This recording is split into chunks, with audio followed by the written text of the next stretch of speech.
What is up, everybody? Welcome to another episode of Limited Resources. This episode number 827. My name is Marshall. I'm one of your Limited Resources, and joining me on the line all the way from Denver, Colorado, it's Luis Scott-Vargas. Luis, have you just been cubing to your heart's content? I mean, I think you normally do, but somehow you have more available to you now than before. Well, both in terms of it can cube on my phone now, which is incredible.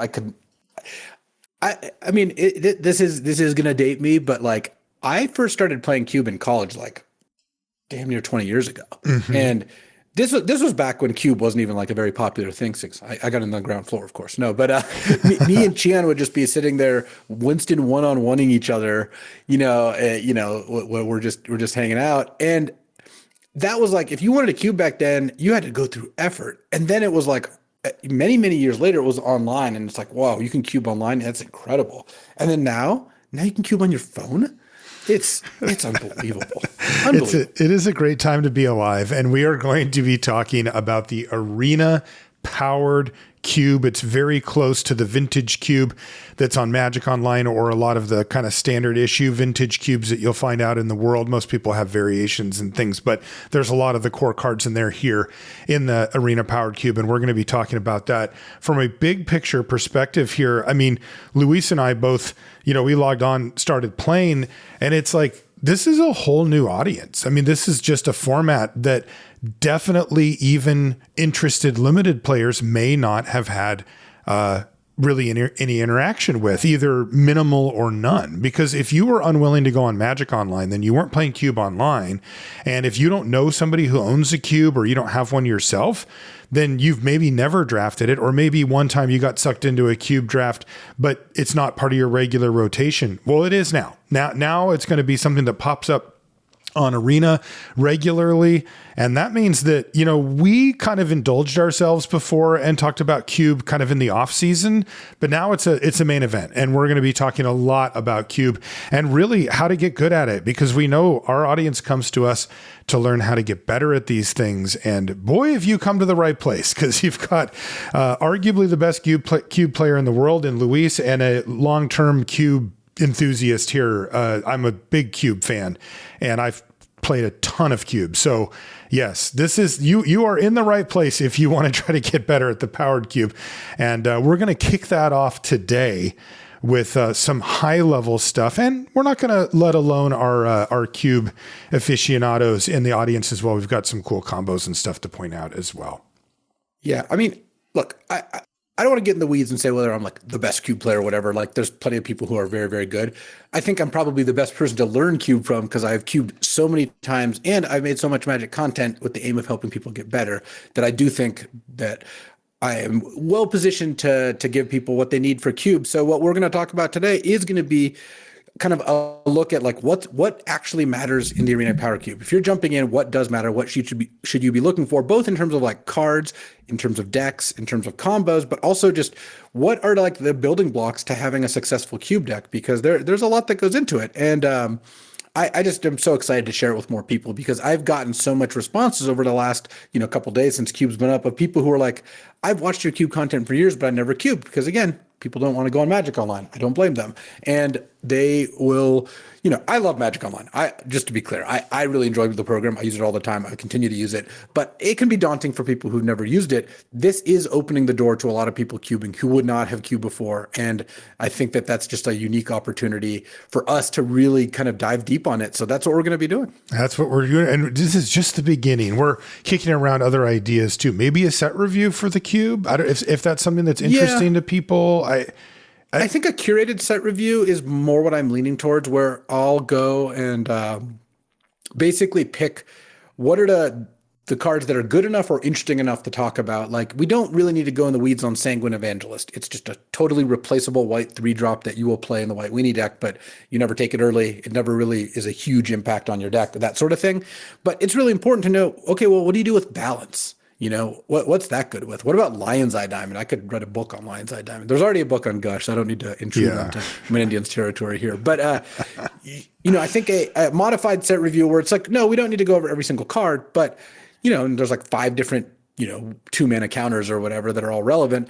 But what does, how are these important cards? How are they used? All that sort of thing. So we're kicking around ideas for that. That will probably be coming, but this is going to be push for a card by card.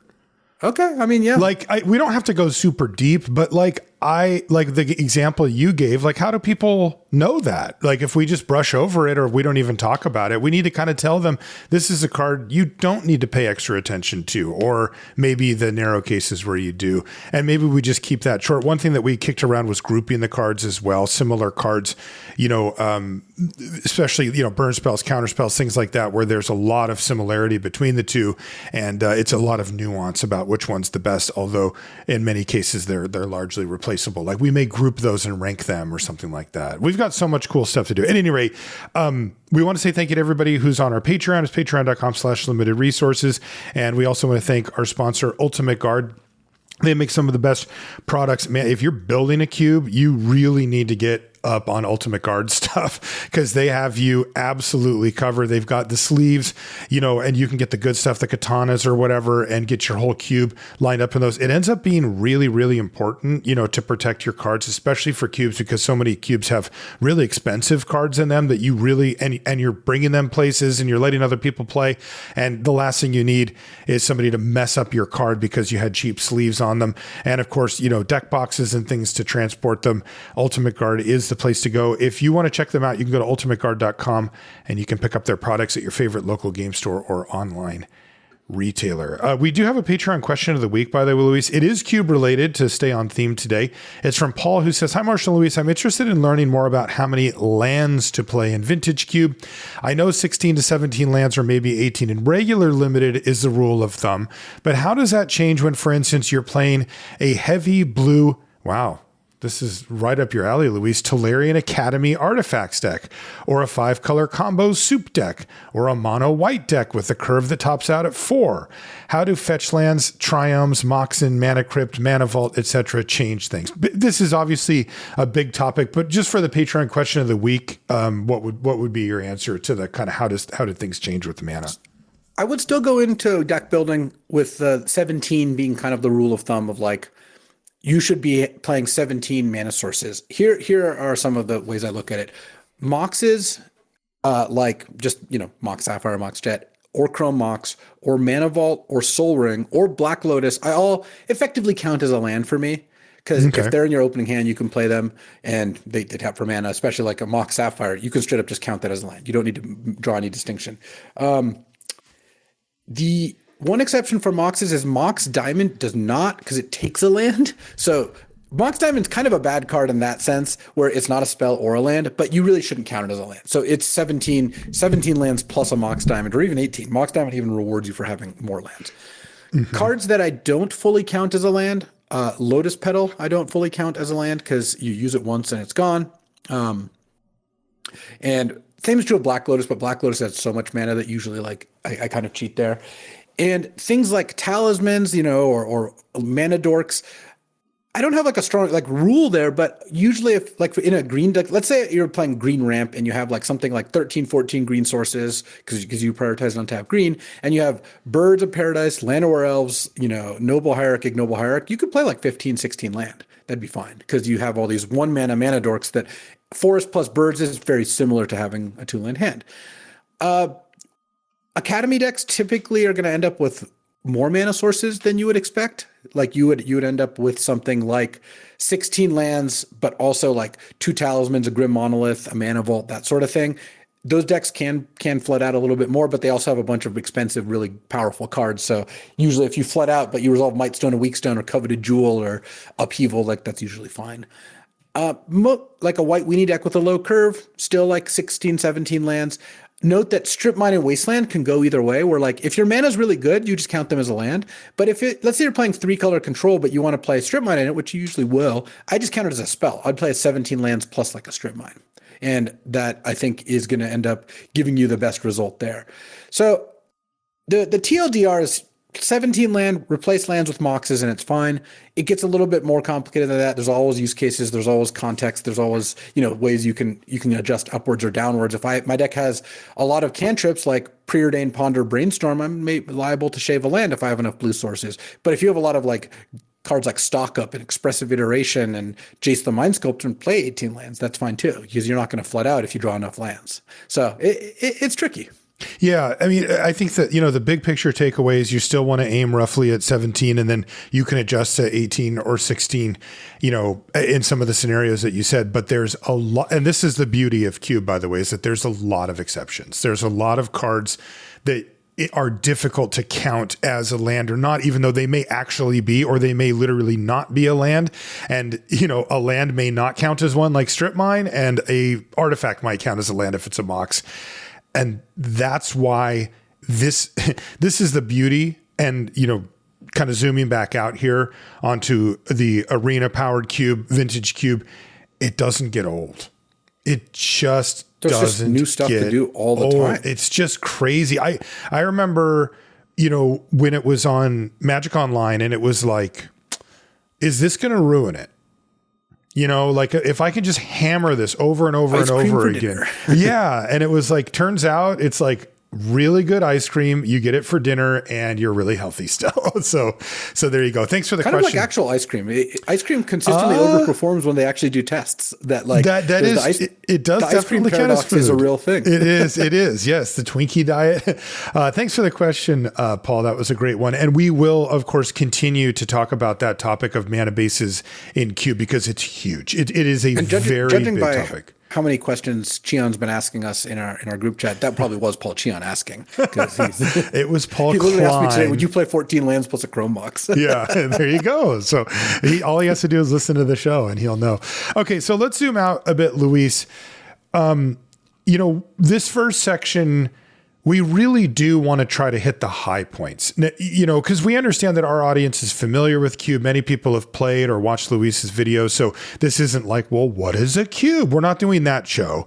But at the same time, if you are like, I have not played this before, it is sitting in front of me. I see that, Mox Jet, artwork on Arena, and I really want to hit that button. You're going to need to know what matters, how to approach this, right? Because you're a limited player. You're not starting from ground zero, but maybe you've never drafted the Cube. So Luis, with that starting point, what really matters in Powered Cube? Yeah, and before we get into this, I did write an article that hit a lot of these notes for TCG Player. So we can link that. Yeah, that's a good thing to check out. That article was also just like how to approach the Arena Cube. But we're going to go into some new stuff here. So basically, the first thing you want to know when you draft Cube here is what matters. Like, what is important when you're drafting the Cube? And what I think is the most important thing is you have to be hitting the ground running. You have to either interact or be assertive extremely early. You know how sometimes in limited formats we're like, oh, this is the kind of format where, if you don't have a 2-drop on turn 2 on the draw, you actually will be fine. Obviously, more often than not in these formats, it's like, well, you really do want to make sure you have a 2. That's why they're so important. But you remember like Lost Caverns of Ixalan, where it's like, if you didn't have a 1-drop, sometimes you actually kind of felt behind, or Brothers War, like some of the really fast formats. Cube is like that, except like even more than that. Like you're going to be playing with people doing ridiculous things. You're going to be having to beat incredibly fast draws. I mean, you don't judge Cube by the high end where it's like every round you're playing against a turn 1 Minsk and Boo because they went Land Lotus Minsk and Boo.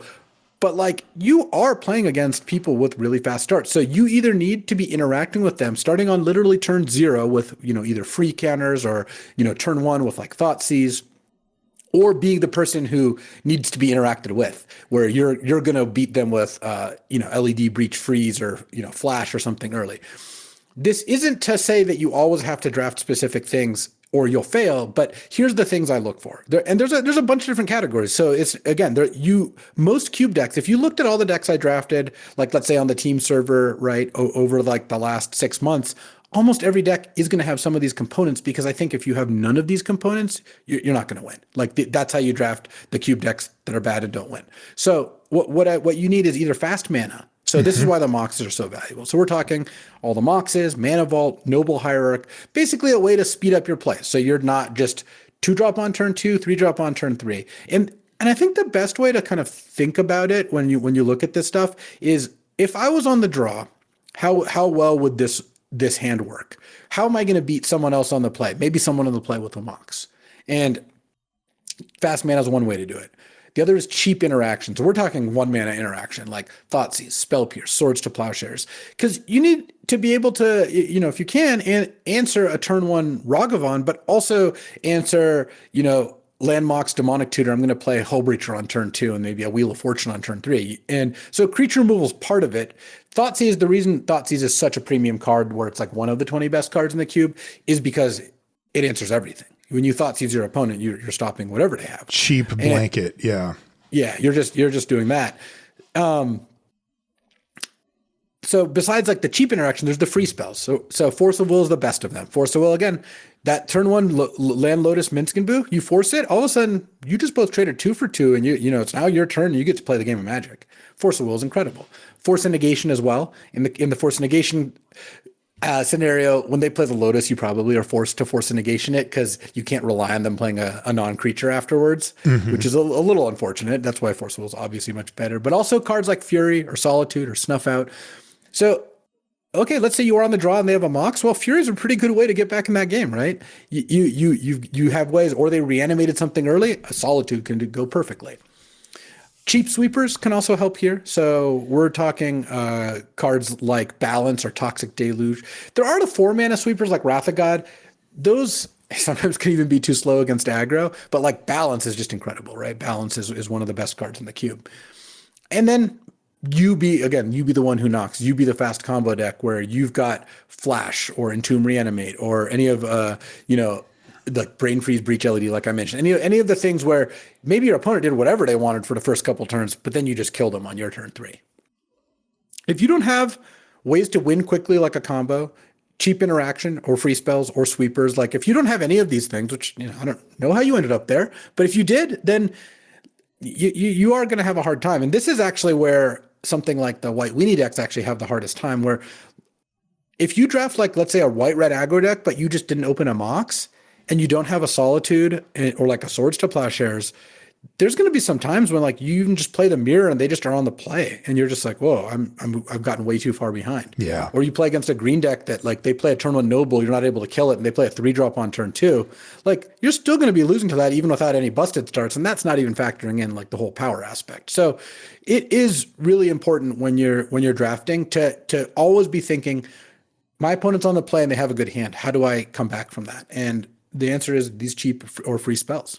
Yeah. Did you rank these? Like, is fast mana the most important, and then cheap interaction, then free spells? No, this wasn't really in a list. The fast mana is the best. Moxes are the best. Starting with those is going to give you the best chance to win. You don't pass Moxen, right? Like there's only power cards, only other power cards. We're gonna rank the power and like the top picks and look at like the tier 1 like non-power picks. But like the short answer is no. I mean, you will never pass a Mox, even if it's not your color, unless there's another piece of power or like a very specific combo piece. Yeah, there's if 5 cards or something. Well, we'll go over it like you said. But if you have Underworld Breach and Lion's Eye Diamond, I would take Brain Freeze over Mox Emerald in pack 3 because it makes your deck. If if you have if you have Entomb and Reanimate, you're going to take a Trox over a Mox because the Entomb decks don't even care about Moxes that much. That's like their deal. But yes, in general, you will not pass a Mox. You could be red, white, and open a green Mox, and it doesn't matter. It's still that is busted. Okay. Yeah. Because that is it also lends to the, a guideline that I think a lot of people use in regular draft, but definitely counts in powered cube, vintage cube as well, which is, when in doubt, lean towards the cheaper option. It's like that, but like turbocharged. But like on a lot of that. Yeah. The 1 mana, the 0 and 1 mana cards tend to define the early stages of these games to such an extent. And also the early stages of these games can easily set up for the mid to late game of these games that is dominant, right? That is like, basically, if you let your opponent get set up, they can do things where you can't come back. Like a good example would be the reanimation strategy that you mentioned, Luis, where if they have Entomb, black instant, get a card from your library, put it in your graveyard, and then they have some way to reanimate it on turn 2. Even if you can kill the creature that they reanimated, almost all of them will net them some number of cards, right? Like Griselbrand gets you 7 at least. Atraxa gets you, 4 plus, let's say on average, and even what's it called? Archon, still puts you up a card and the opponent down a card in the transaction, even if you untap and kill it. Right. So you can't let your opponent run away with it. And that's why the cheap interaction so important, is that once they've done the thing, having the answer is usually too late at that point. And the combo decks just literally kill you. So what about the best cards? Like the top. Now that you kind of know what matters in terms of like, you need ways to have your deck do these things, it's important to know what the best cards are. And we don't need to go in the weeds on ranking the power too much, though I will obviously rank them and provide an example. It is just important to know, hey, what are the cards that you really shouldn't pass? And the first one is tier 0 cards. These are the cards that you just will not pass unless there's other cards on this list. Black Lotus, I think, is the best card in the cube. Curious to see what the actual best is by 17 lands data once we get to that point, by the way. But that is coming, right? Oh, yeah.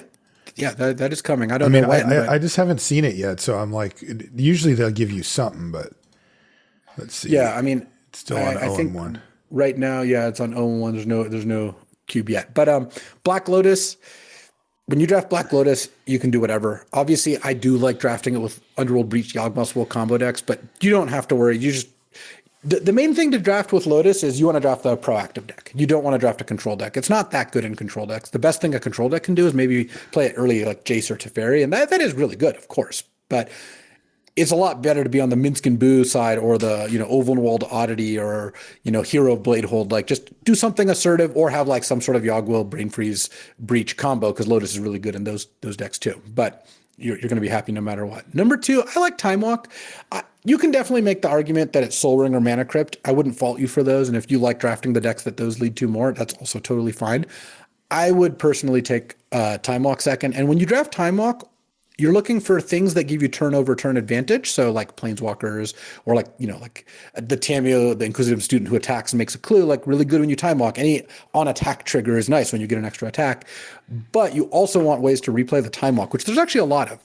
There's Tameo, Collector of Tales. That's the blue-green Planeswalker. That's actually the best one, because when you go, it's 4 mana, right? So you go Time Walk, like let's say on turn 6, you set it up. They're tapped out. They played whatever. You go Time Walk, Tameo, Collector of Tales, plus name whatever, untap, -3, get back Time Walk, play other things, do other things. Next turn, untap, -3, Tameo dies, get back Time Walk again. That's baseline 3 turns in a row. Yeah, it's crazy.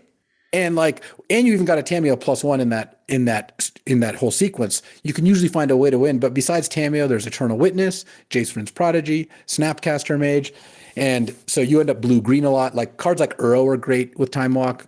Even just attacking is good with Time Walk. So like making a big attack and then casting Time Walk is great. The floor on Time Walk is still like 0 mana cycle, play a land. Like right. A pretty incredible card.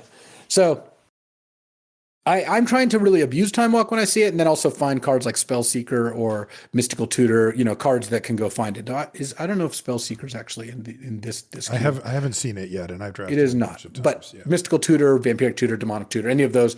When you have a busted card, drawing it more often is good.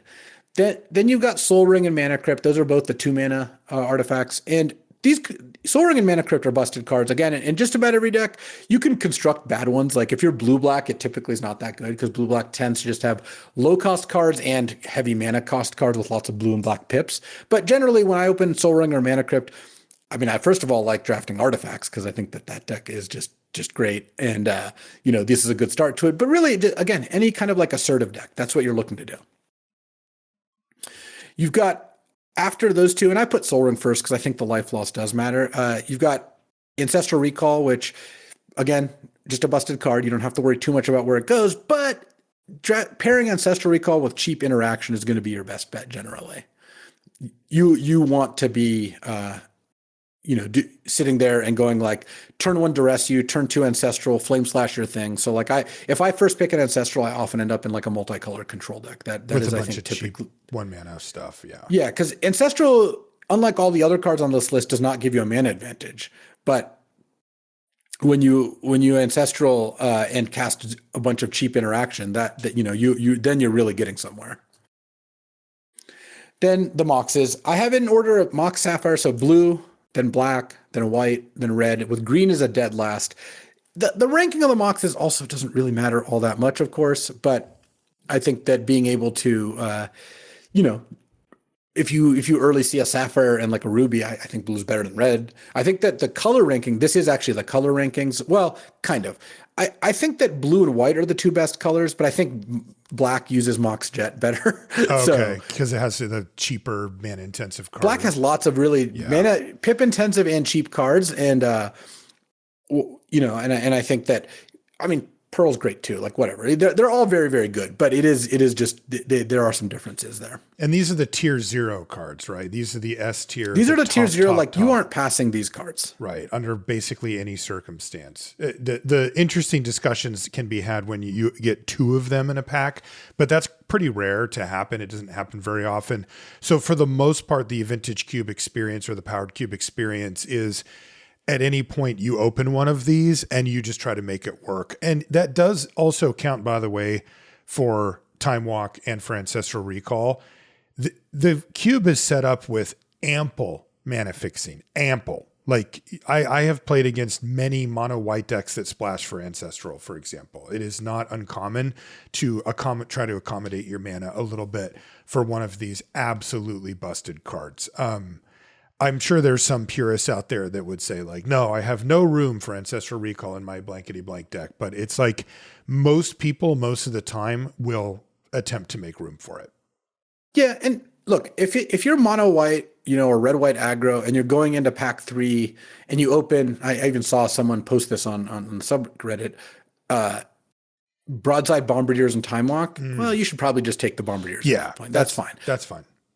But you generally, I don't think you're going to want to pass Time Walk or Ancestral that often, unless, again, it'd be hard to splash and there's a really good card of your archetype. But yeah, these cards are busted. You're not passing them very often at all. Yeah. Now, what about the next tier of cards? Because, you know, the truth is that the tier 0, the S tier cards, they jump off the screen. Like they're like a big part of the reason why we play Vintage or Powered Cube are because this is, at least in my case, and even in your case at this point, Luis, this is the only time you get to play with these cards, right? Like you're not jamming a lot of Vintage games these days. And so this is when you actually get to play Magic with these cards in your hand where they are relevant. I mean, I think you could make a strong argument that this is where they are most relevant, right? In the game. I mean, because most of these aren't legal even in Commander. So like, this is it. This is where these cards landed after their long journey from alpha in most cases.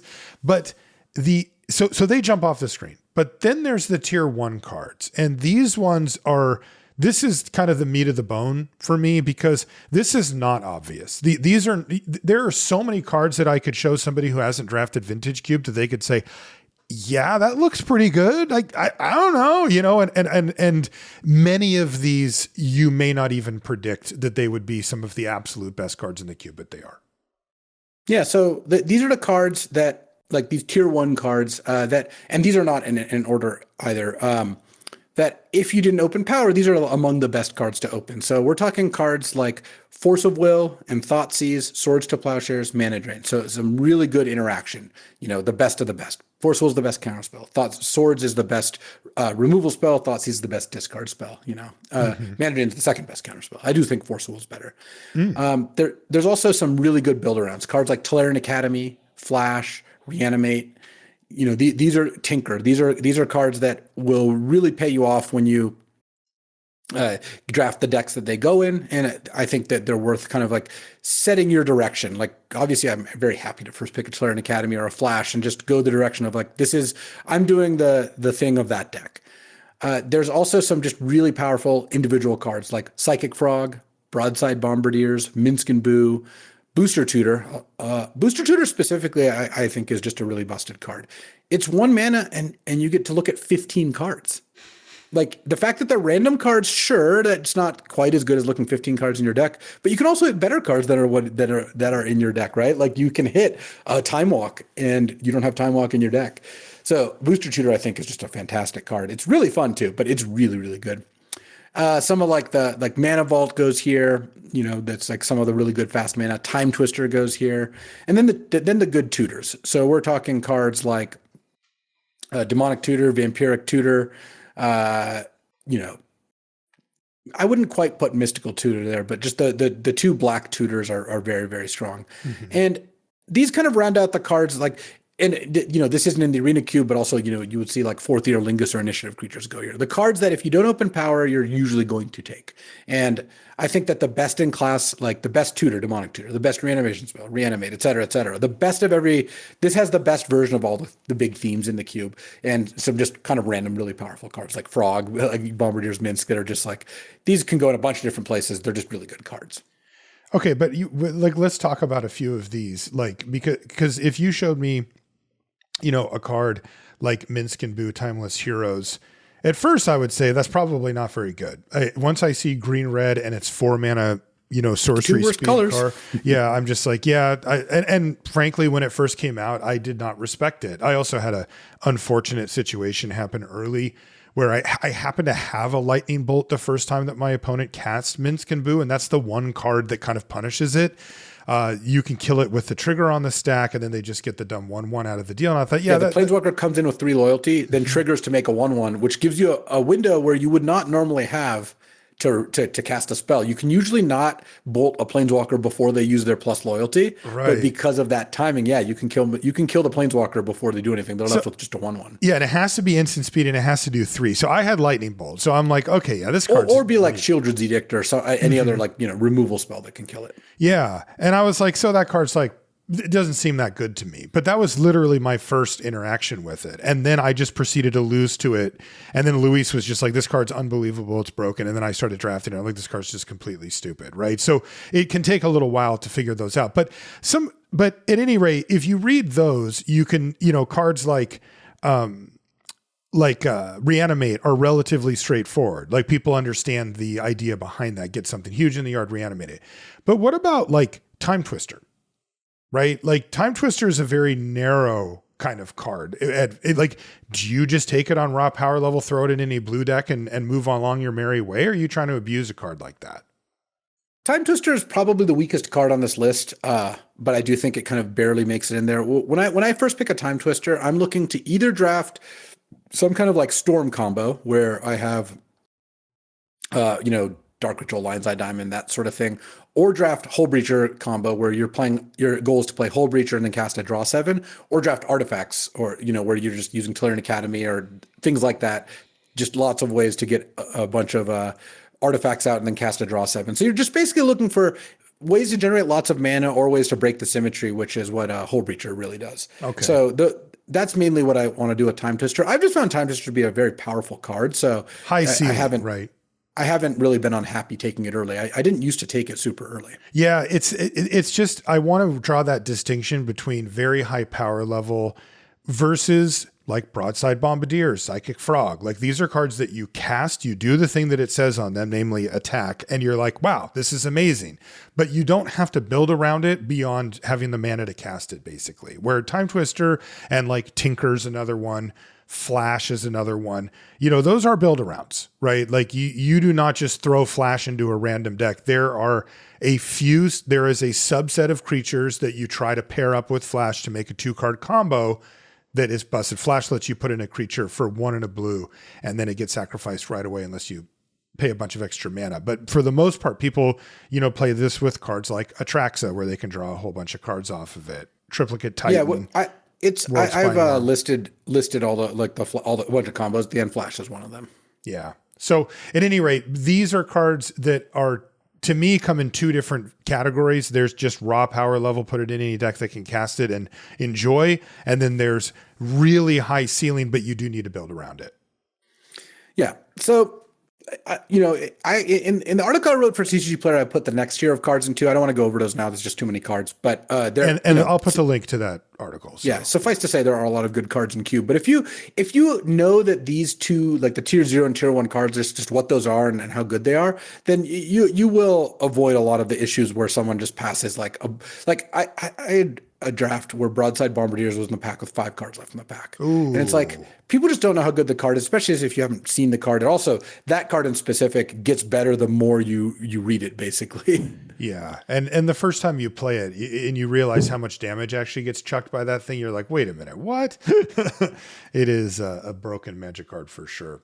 What about a little bit bigger picture? That's a quick snapshot of some of the most powerful individual cards in the cube, but of course these all have to go into an archetype.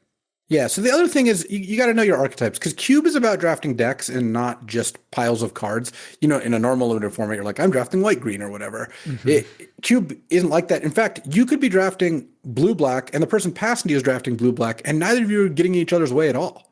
Like you're drafting blue, black ninjas and they're drafting blue, black storm, or you're drafting blue, red artifacts and they're drafting blue, red tempo. And for the most part, you guys aren't, you're really not getting, like you're not making it so that each other can't get the cards they want, because you're not actually competing for the same amount of cards. So the top level archetypes, we'll go over these. There are a lot of decks in cube, but like the broad strokes one, there's white X aggro, usually white red, and that one's pretty straightforward. You're drafting a curve of good white creatures. You're trying to win the game. Does mono white count in that too? Yeah, the X could be nothing. Okay. It could just be white, mono white, and and that I think works just fine. Like you've got a good, especially if you open on like a Mox Pearl or even Mox Diamond or something, some way to accelerate a little bit, then you can end up drafting these decks and being very happy with them. Like these, the white deck is going to be, I expect one of the decks to have the highest win percentage in the cube. This would be my recommended place to start. This is the easiest deck to draft, meaning that, lean towards the cheap end and, just try to draft a straightforward, aggressive, straightforward mana, everything clean and cheap, and you will have a functional deck. And there's, the truth is that cube draft tempts people, like me and Luis, and we want to do fun stuff. We want to do combo decks. We want to try to make something really cool happen, powerful happen. And if you want to get your feet under you in cube, you can draft white X aggro, mono white, white red a lot. You can pick up a lot of wins off people that have bad mana, that their deck didn't come together, that it's too slow. And you can learn how the good versions, like the decks that actually beat you, you're like, okay, what was that person doing? Right? Because that's actually something that you may want to pay attention to, because everybody has to start somewhere. And I know the story we all have. I know I have it, is the first time I drafted Vintage Cube, I drafted stupid white, green, fair. Right. It was just like green, black mid-range is the classic. Green, black, mid-range, right? It's like I'm playing good green cards and good black cards. If you're ever in a spot where you're just playing good cards of two different colors without an overarching theme, you're typically not going to do well. The biggest exception is going to be like something like 4 or 5 color control, but we'll get to that in a little bit. Yeah. So I would say that white based deck though is a really good place to start, because you actually will pick up a lot of wins along the way too. Definitely. There's blue X control. So this is blue for counter spells and card draw. And then it could be paired with really any color except green. Green's the one color that you're not really going to end up playing a lot of, just because green doesn't add much to this. But we're talking cards like combinations like blue-white, where white provides Wrath of God, Swords to Plowshares, and Teferis. We need a name for the blue-white deck. Yeah, let's see. Is there like a semi-popular, like kind of mid-range streamer / YouTuber that has had some limited success with the deck? That would be perfect if we had one. Yeah. Okay. Yeah. Let's call it blue-white Cheons. Oh, I like that. I like that. Yeah, really rolls off the tongue. It's real snappy. Blue-red control, uses red for burn spells, that sort of thing. The biggest thing with these is that the deck is a lot of colors. Typically, you're not that often going to be like a 2-color deck, and that you prioritize lands. Actually, the first cube draft I put on this week on my channel was a 4-color control deck, where I started with like 2 fetches early. I think I got to like 3 or 4 fetches, triomes, all that. And you're just playing good cards of a bunch of different colors with a controlling bent. You're not trying to kill them very quickly.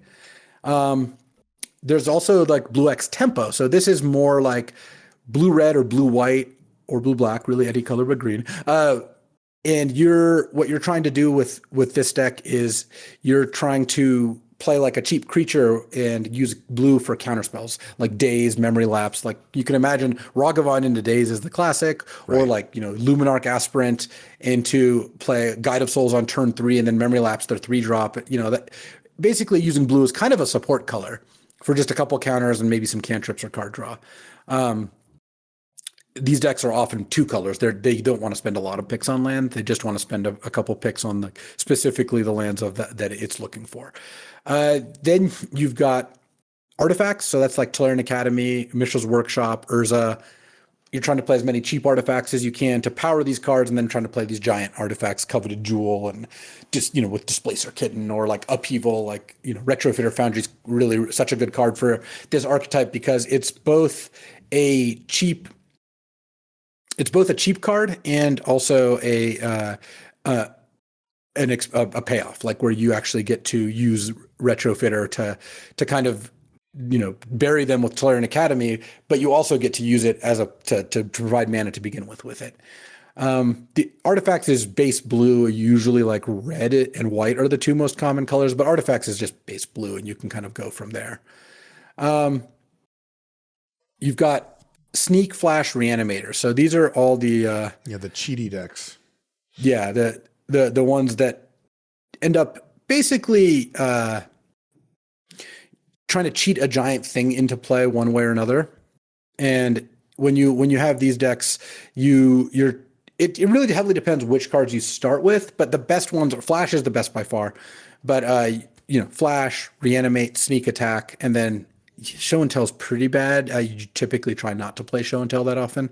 But and then you just look for enablers. Part of the reason Flash is so strong is that you don't need to discard the card. You just need to put it in your hand. So the combo is Flash plus a creature, 2-card combo. Reanimate combo, let's say you start with Reanimate. Well, you need a creature in the graveyard. So the combo usually is Reanimate plus a creature plus a discard outlet, with Entomb being the one shortcut.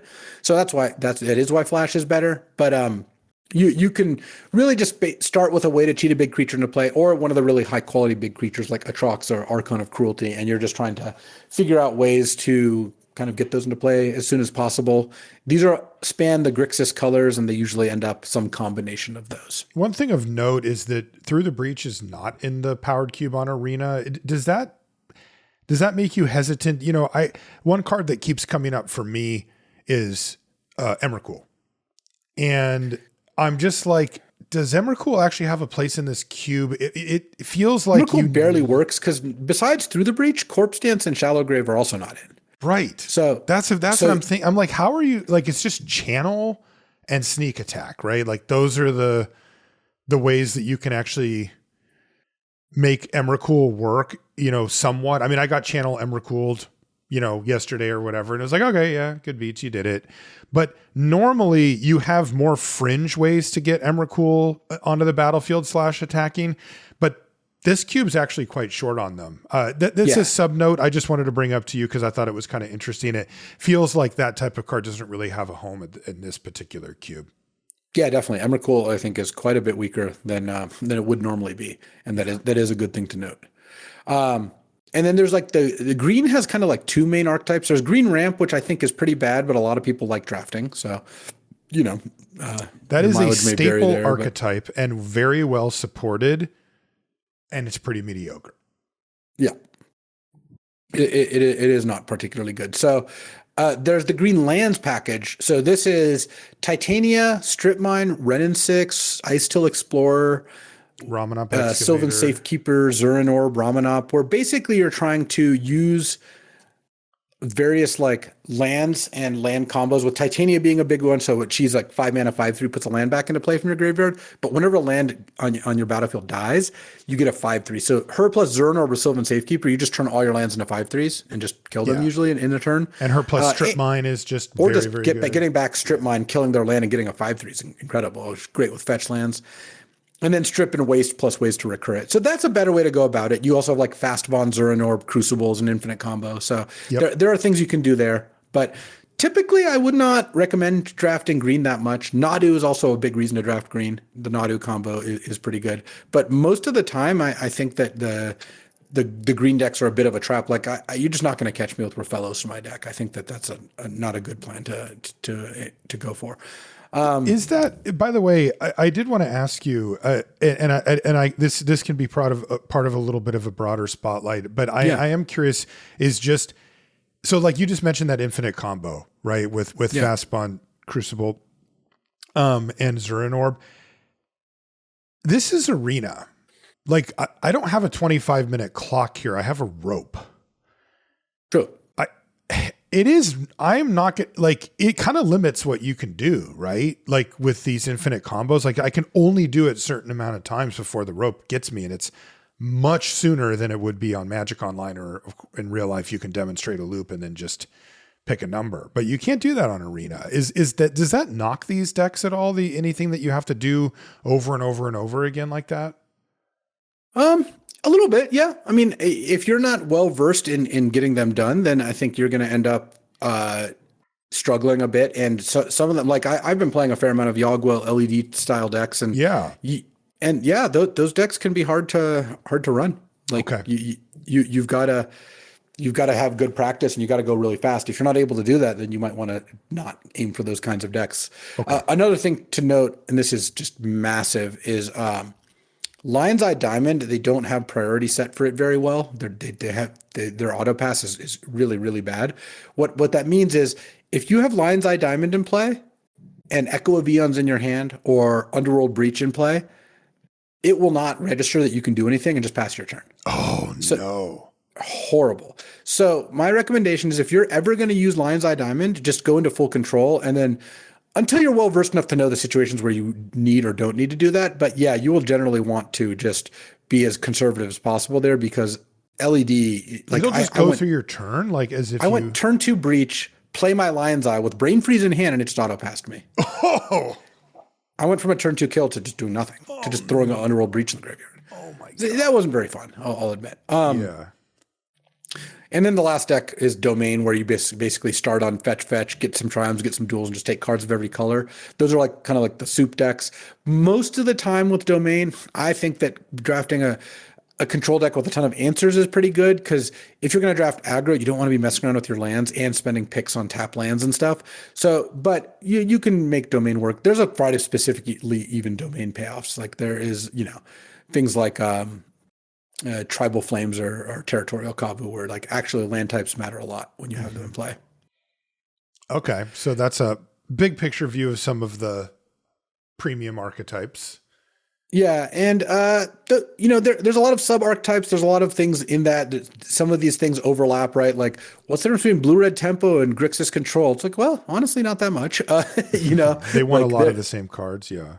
Yeah. So you do have to kind of, be aware of that. But I think overall, if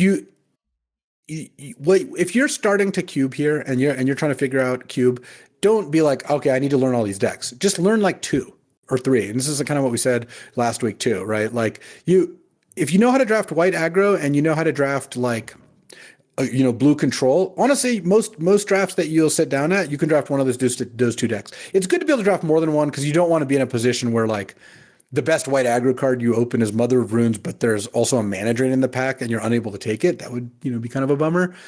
But I think if you had a hit list on like, okay, I want to learn how to be good at cube, I would consume some content, because that's a way to do it without having to pay any money, right? You can watch some of my drafts, you can watch people on Twitch, whatever, you can read articles, listen to shows like this. But B, you can be like, okay, I'm going to dial in how to draft a white aggro, which honestly is not that complicated. It's mostly like trying to find a good curve, right? The cards are synergistic, but they're generally not like it. If you showed me a white deck that just had a good curve and a couple removal spells, I would say that that's usually going to be a pretty good deck. It's not like you missed something really big. And I would learn to draft like kind of like the blue control decks, and then though that one, honestly, if I had to draft 2, I would learn how to draft the white decks and learn the top couple of combos. Like you want to be in a position where you can first pick a flash and have a good deck. Yeah. And I think that like as when we talk about some of the combos, we'll go a little bit deeper on that. But just learning a couple decks, and then as the drafts go on, let's say you've drafted a couple times and then it's like, it's my 6th draft. I drafted white weenie a couple times. I drafted blue a couple times. And then you open a pack and it's like, okay, here it is. This has Reanimate and no other good cards. I'll take Reanimate. I think you'll probably do a good job of figuring things out. You'll be able to get there. Yeah, I really like the 2-card combos for that, right? The ones that like, if I explain them to you in one sentence, you already get it, right? Like flash plus big thing that leaves something behind. Okay, cool. That I can do that, right? Reanimate plus big thing that, hopefully helps you win the game, right? Whatever. I really like those. I think that people do get, like, if you try to draft anything with Storm, it's hard. Don't do that. Honestly, it's arguable that you shouldn't be drafting things with Storm if you do know what you're doing. That's a good point. It's true. It really is. I mean, Luis's influence on this format is he has the most influence on the format of anybody, and he likes to draft certain decks. And we've all, I mean, if you've ever watched one of Luis's videos, we've all had that moment where you're just like, how does he keep getting away with it, for starters? But also just like, I could never have figured that out. Right. I could never have figured out to take that card, or if it's a line of play, you see, okay, I can do this. And I'm just like, I would never have been able to actually get there in the moment. And like, that's okay. Right. Like Luis he's in his own category, but for us normal people, you do not want to be trying to bang your head against a storm wall that even Luis sometimes can't make work, even if he has the pieces. Generally speaking, it's a low win percent archetype. You know, the combos I think you should be going for, especially when you're getting more used to it. Flash plus a creature, Hull Breacher plus wheel. You know, Entomb plus reanimate. Like the once you get to those, like, I mean, honestly, I love drafting artifacts. It's not that complicated of a deck overall.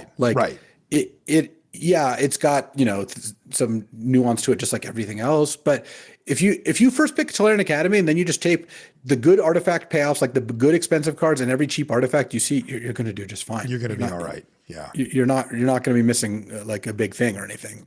Yeah. But definitely start off with the things you can already get your head around. And then there's plenty of space to go. What I've seen most commonly is that people usually gravitate towards one or two archetypes and just kind of draft those the rest of their life, you know. But when the old Sandy dog, yeah, like that is not uncommon, right? We all know if you cube with people regularly, many people you can say, oh, they like to draft this. Like that's their jam. Like they're going to go for the blue-red deck if they can get it, and then begrudgingly play blue-black if not, something like that. You know, here on the show, we try to have a wider range than that, right? Like, but everybody has at least their pet deck, if not the deck that they, you know, deck or two that they draft every single time. Should we do a couple of cracker packs, Luis? Well, one last point I want to make here before we do that. And this is the one that's going to be kind of hard to end up doing. You know, this one takes practice. We can't shortcut you too much. You got to practice gameplay. You gotta get there on learning how to play the games. And the best way to do that is practice. Watching can help too, because you'll pick up some specific interactions and whatnot. But you will just learn as improve as you play, because there's tons of interactions that you'll learn in Cube. But part of the reason Cube's so fun, part of the reason we keep coming back, part of the reason I like finished my 1,000th Cube draft and I'm like, when's 1,001? Is that there's so many novel situations. And that's part of the challenge too. And I don't want to intimidate you, but you know, and certainly some of the decks you draft, like when you're flash world spawning on turn 2 or just going, you know, Ocelot Pride into Guide of Souls, like you are making it so you don't have as many complicated decisions to make. Control decks typically are a little harder. Storm is the hardest, whatever. But you will learn some of the more common interactions, and you won't have to think about them too much, which leaves you brain power for the novel situations. There's going to be a lot of them. You know, it's what keeps you coming back. And the more you cube, the better you're going to handle those. The more you're going to have like, okay, I haven't encountered this situation yet, but I have the tools I need to fight it. So gameplay is a big part of it. And, you know, that will come as you get there. That's part of the fun part of all of this. Yeah. And it is huge. It is a different world in Vintage Cube. Okay, let's do our first crack a pack here. And this, I think I took a quick look at this one, and I think it'll be really interesting. I know it's hard for you, Luis, because you live in the Cube world, but to like pull yourself out of that and to, you know, you can see the pack in front of you too. We have like a screenshot, and I already know what card both these of cracker us. Packs were packs I opened. So. Oh, okay. Well, there you go. But I already know, I don't know what you took out of it, but I know exactly where both of our eyeballs go on this first pack. And it's just like, I think that most people that draft regularly would be like, what? Like that's what you're thinking about? And I'm pretty sure that we're going to be in the same place. So our first card up is Crop Rotation, green instant, additional cost to cast it, sacrifice a land, and then you can search your library for a land card and put it onto the battlefield.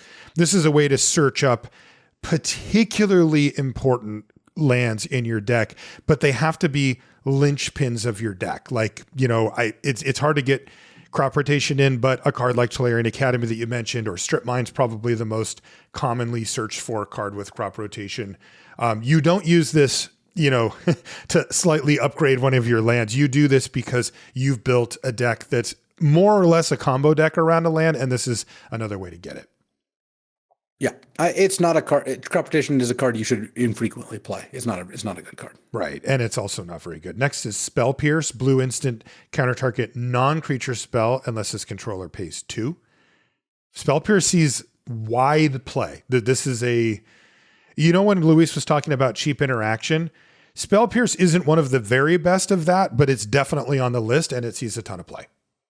Great card. I typically am not that unhappy if I take a Spell Pierce early. You don't want to pick one because you're always hoping to pick power, but Spell Pierce in the first, like if you look at my drafts, it'd be an interesting stat. In pack 1, how many times do I pass Spell Pierce when I see it in the first 5 or 6 cards? And the answer is very rarely. Right. It is the cheap interaction that Luis was talking about as one of the things that matters.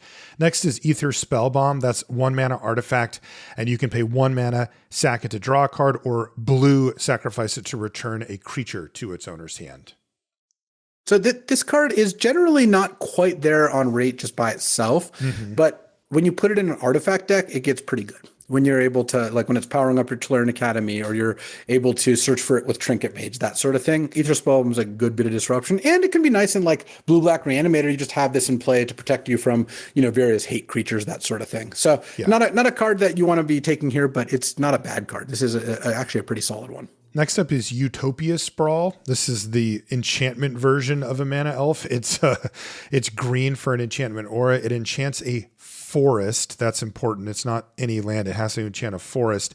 And as it enters, you choose a color. And whenever you tap that forest, you get to make an extra mana of the chosen color. I do not like Utopia Sprawl. My main problem is it requires a forest. So it's like you open on Copperline Gorge Utopia Sprawl and you're just out of luck. That part sucks. But also the green decks that are playing like, cheap, accelerating out creatures, you usually would rather have a Birds or a Noble because it works with like Natural Order. Or if you have Nadu, it works with Greaves. Like there's just a lot of reasons to actually want a creature.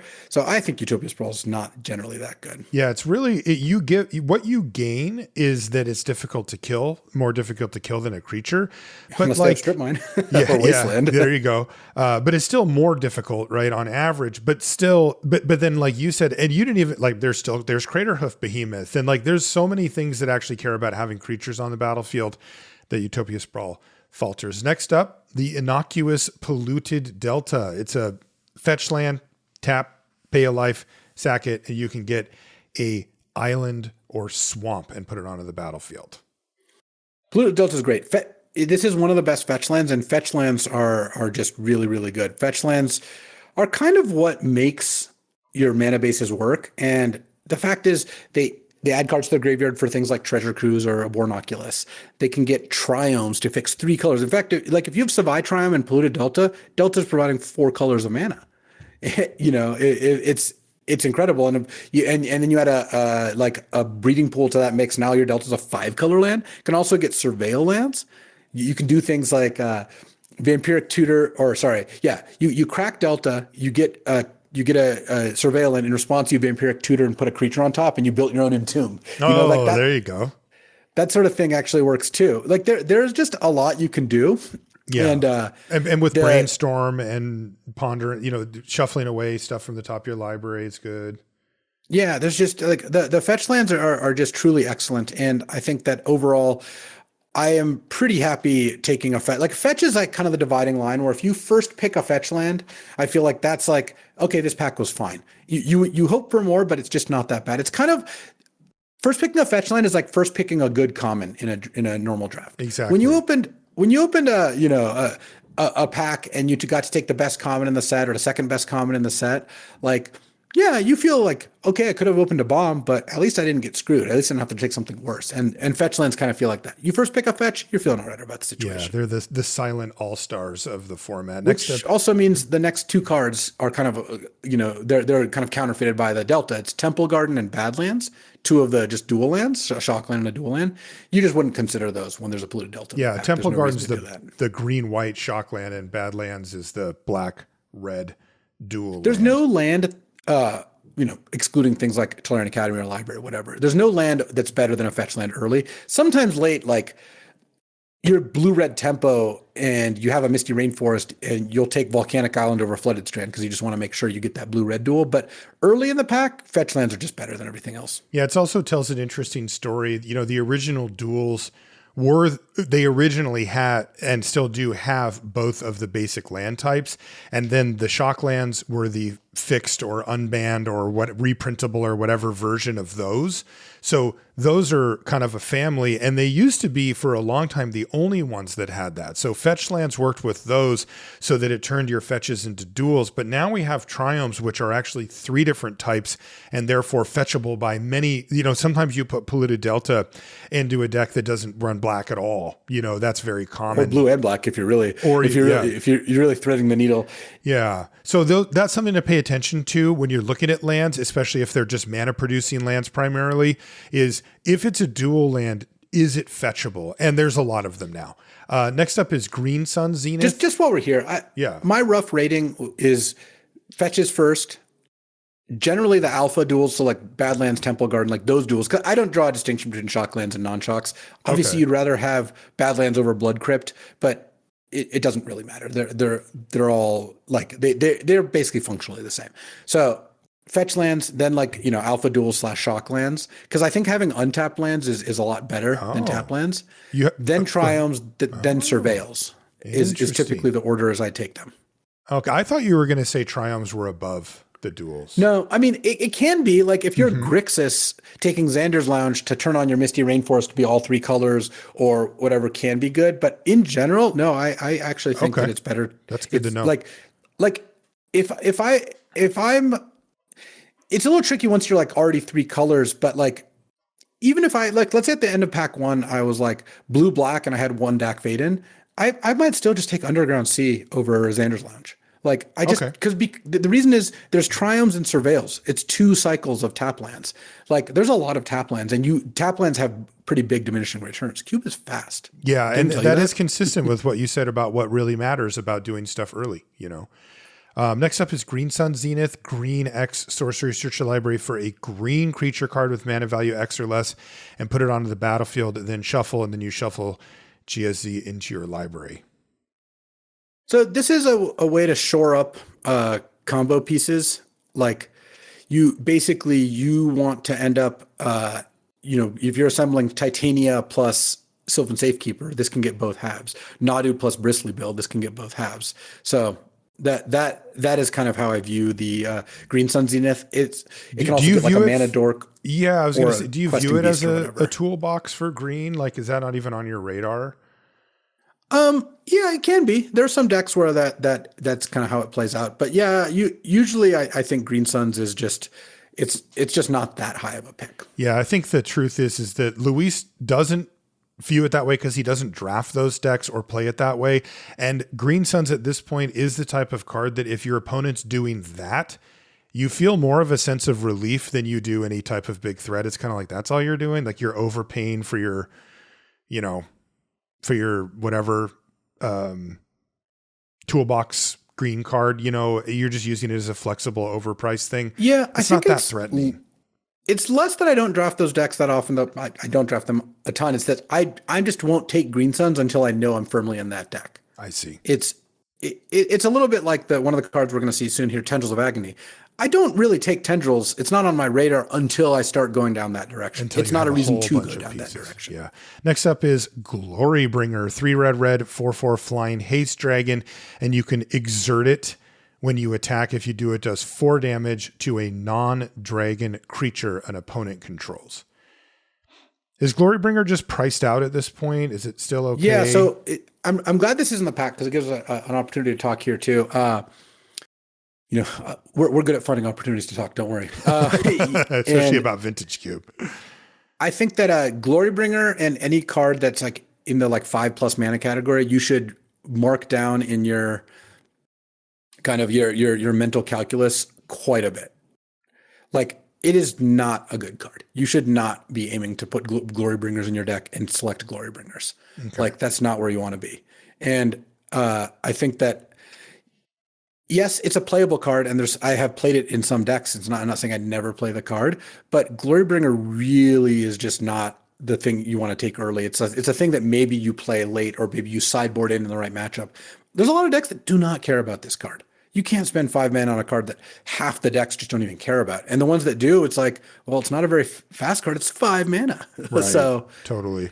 Yeah. The issue when you take a Glorybringer early is you have to try to imagine the deck that you're drafting that it's going to be very good in. And there isn't one. They're like mono red or aggressive decks. They never want a creature this expensive. They would rather curve out at maybe 4 and play fewer lands, something like that. The ramp decks, they want to go right past Glorybringer and start casting stuff that costs 6, 7, 8 mana instead.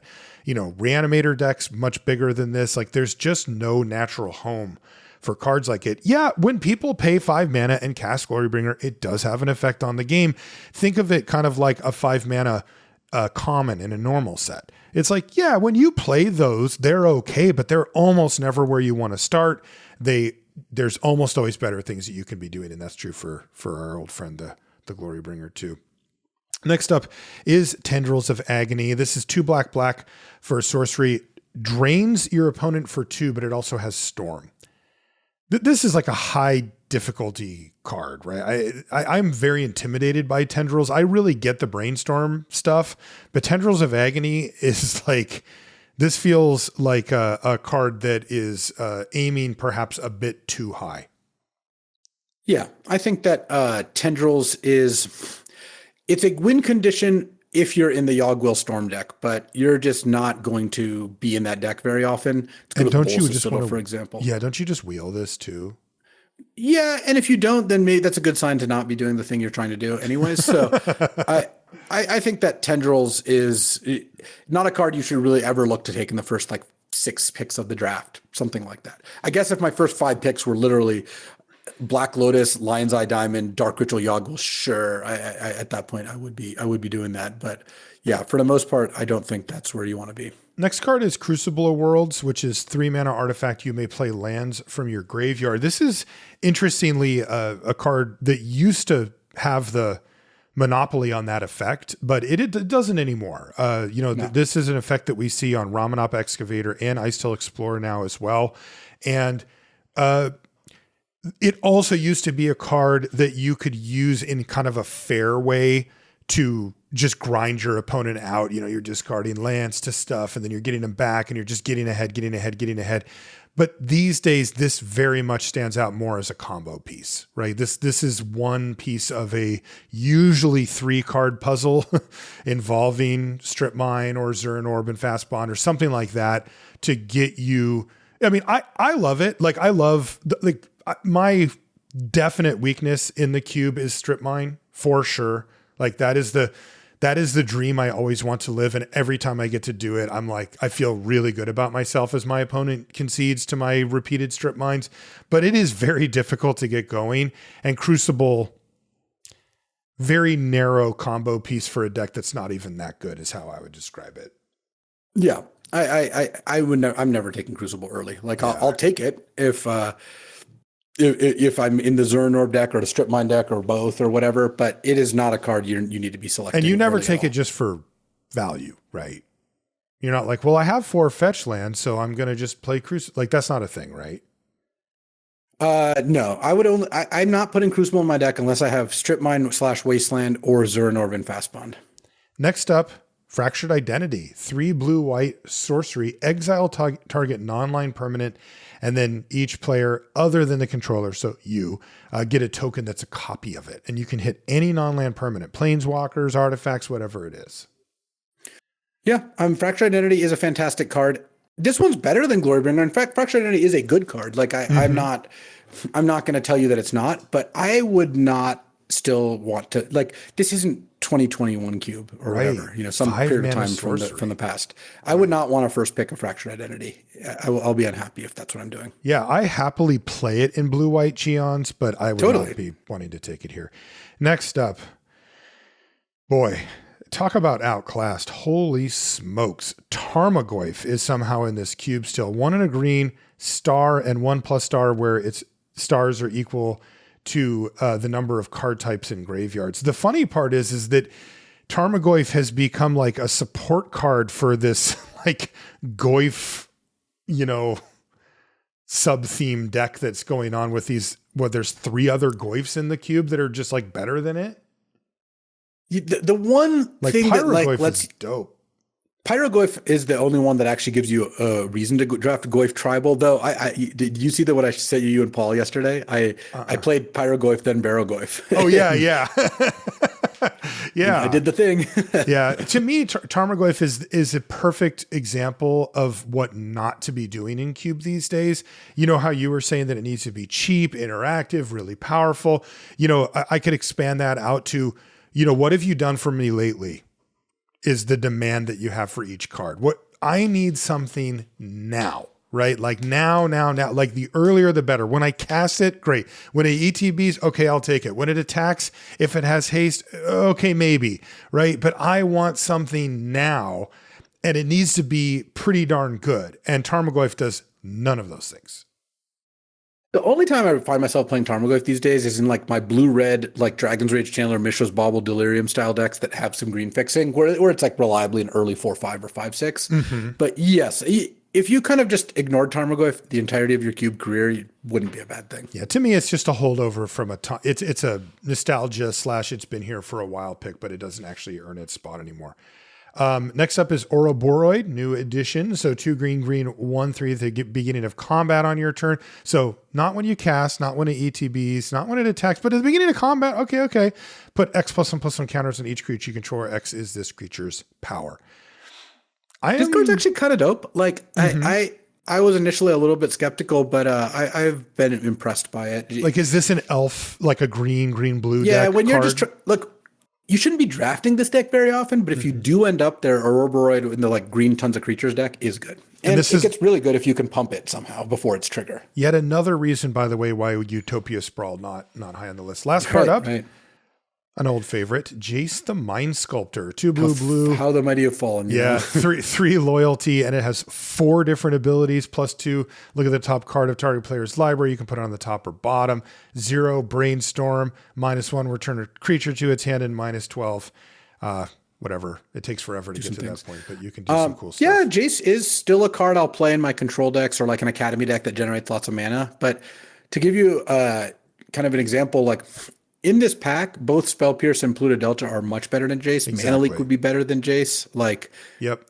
Jace is a little bit washed, I gotta say. Yeah, I mean, and this is what we were talking about: cheap interaction, mana fixing. Right? Those are the card that I was thinking of when I did my little preamble is Pluto Delta. Like, that's the card I would take out of this pack. I think Spell Pierce is in the discussion too, but I would just take Polluted Delta. And it's like, if you don't draft a lot of cube, you may be really surprised to see that it's like kind of Polluted Delta, not close for me. Like that's the only, like, I'm considering Spell Pierce, but I would just slam Delta. That's like, I don't know. That would probably, like, if I hadn't drafted cube, I think I would be taken aback by that. There's Jace the Mind Sculptor in this pack, right? There's, cool combo pieces. There's Fractured Identity. There's some really powerful stuff, but I'm just taking the Delta. How do you break it down? Oh yeah, I took the Delta here. I don't think it's close. Yeah. Like I actually don't think it's close. This is easy fetch lane. And I think any fetch, you could make an argument that like the weakest fetch is Windswept Teeth, that maybe like Windswept Teeth or like Verdant Catacombs you could maybe want Spell Pierce over, but you'd have to really want Spell Pierce, which I typically would just take a fetch early. And Pluto Delta's like the best fetch?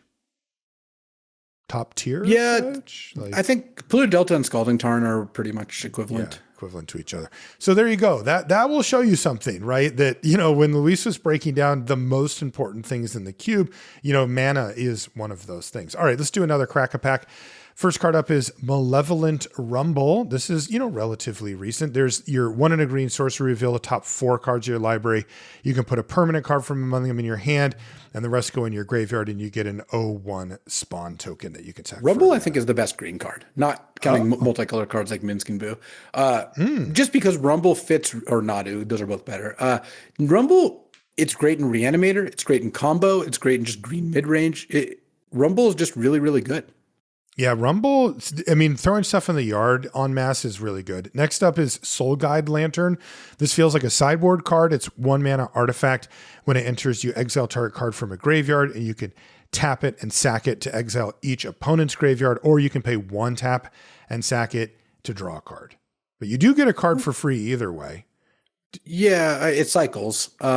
This isn't a sideboard card, really. I would always play this card, unless you're playing like an aggro deck. Then it's like, because there's just like almost no decks that don't care about the graveyard. Well, first of all, it's best of one, so getting a graveyard hit in best of one's kind of nice. You play against a Reanimator deck or a Brain Freeze Breach deck, and this stops you. But it's also like it's a cheap artifact. It just does a lot of different things that I think are pretty good, and I am happy to just have this card in my deck in any like control or mid-range deck or combo deck, whatever you want to call it. I wonder how much of this is you loving Tolarian Academy.